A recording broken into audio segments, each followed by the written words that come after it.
I can remember when a bestseller was a book that was hard to put down. Now it's a book that's hard to pick up.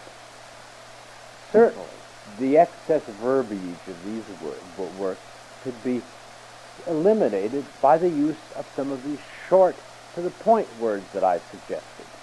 Let me give you an example of how that would work. I have a passage from one of these current novels.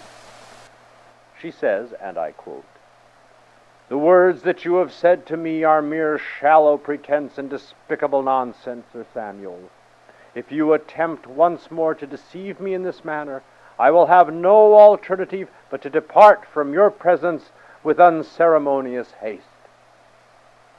Now that whole long passage, with the use of some of my nice short words, could be reduced to this: "Your sham-gam's a damn flam, Sam. If you bam, I'll scram."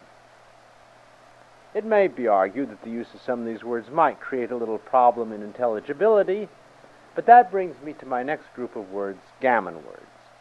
Now, the word gammon means anything that's said with the express intent of deceiving. I'm sure we have all known certain situations where it was a positive advantage not to be quite understood. There's an interesting human trait that when we hear a word in conversation, rather than stopping and finding out what that word means, if we don't understand it, we'll pretend that we do understand and try to guess at it by the way it sounds and the context it's used in. The way I became really aware of this was once after I'd given a speech, I asked a friend of mine how he had liked it. He said, "Well, I think it was certainly Aeolistic, and I would say that your Antiloquence was possibly Aeonian." Well, naturally I was walking on air until I made the error of going to the dictionary and finding out that what he had really said to me was that my pompous and long-winded discourse seemed like it would never end. It occurred to me then what a use words like this could have. Take the word aleatory, for instance, which means anything connected with luck, that is gambling. Now, I know somebody for a fact who for years has claimed a sizable deduction on his income tax for what he lists as aleatory liabilities. Or, if you have ever been caught in a closed situation like an elevator or a car with somebody who was smoking and it was bothering you, and you ask them very politely, "You know, the smoke bothers me. Would you please put out your cigarette?" And they look at you as if you just asked them to chop off their right hand and continue smoking. Try this. Instead, say to them, "I don't like to bother you, but you smoke. I'm achypnotic, you know."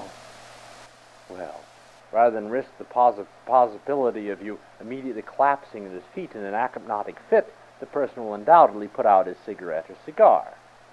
You're not going to tell him that achypnotic merely means somebody who doesn't smoke. These next three words describe forms of government. An androcracy is a government ruled by men, or, if you will, government by chauvinist male pigs. However, to redress the balance, we have a gynarchy, which is a government ruled by women. There are a lot of these words that describe governments. Plutocracy, which is a government run by the wealthy; a mobocracy, a government run by the mob; a technocracy, a government run by technicians. But somehow or other, with all these choices, we always seem to end up with a boobocracy, which, as you might have guessed, is a government run by boobs. Last of all is my favorite long word, hippodemonstro sesquipedal.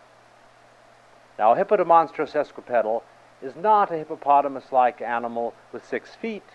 It is simply a very long word for any very long word.